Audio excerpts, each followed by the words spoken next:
Welcome back. Today we're taking a look at how to update the homepage on your studio website. So the homepage is basically a page, but it has some extra settings because it's special. It's the first thing that people are going to see when they visit your site. So there's this whole section of hero options, and the hero is this whole top portion of your website. So in all ways below that, the homepage is basically a regular page, but there's special options for the hero. So let's look at all of it today. To edit your homepage, you're going to log into your studio. You're going to click on structure, and then you're going to click on homepage right here in the sidebar.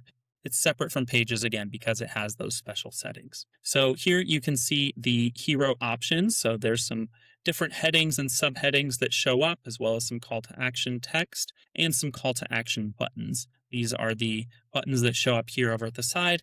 You can add up to 3, and they help point out some of the most important features on your site. Usually this is going to be an appeal to visit or to donate or to contact the church if they have questions, things like that. Now, as far as displaying your hero, there are a couple different options. This is the slideshow option. On the Olivet theme, it's going to show some scattered Polaroids. So you can select your hero style right here. You can also select your hero images. We have 4 images, and Olivet in the slideshow style is going to show them on a rotating carousel. You can also just select one still image to show up as your website hero, or you can select a video if you want to use live shots of your church.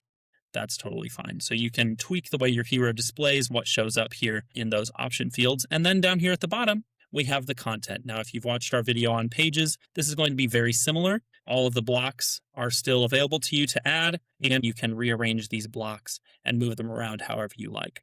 Now, just like we mentioned in our video on pages, we're not going to ask you to make visual decisions about your site. You can see that each of these blocks is very beautiful. It looks nice. It looks cohesive. The whole page kind of flows together, looks very intentional.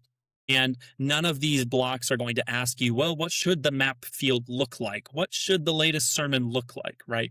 The themes are going to be opinionated, and they're going to display blocks that look good together and look good in the context of your entire site. So from here, you can easily list out some of your common blocks. We've put some suggestions on our demo site. Typically, what you want to include is your location and maybe some highlight blocks to link out to common areas of the site. I'm new here, or kids ministry, or plan your visit. You typically want to show your latest sermon. And if you're using our events calendar feature, you want to show your upcoming events. This is just so that visitors can see that there are things happening at this church. There are going to be people there if they show up to the building on Sunday. This shows them the activity and the life of your church really well. But there are all sorts of options that you can add through the blocks. You can make this your own. You can play around with it, and you can make some truly incredible homepages with the Studio software. As always, if you ever run into any trouble as you're building, as you're editing, please reach out to our team, support@miraagency.com. We are here to serve you, and we'd be happy to help you with any questions that you have editing your homepage.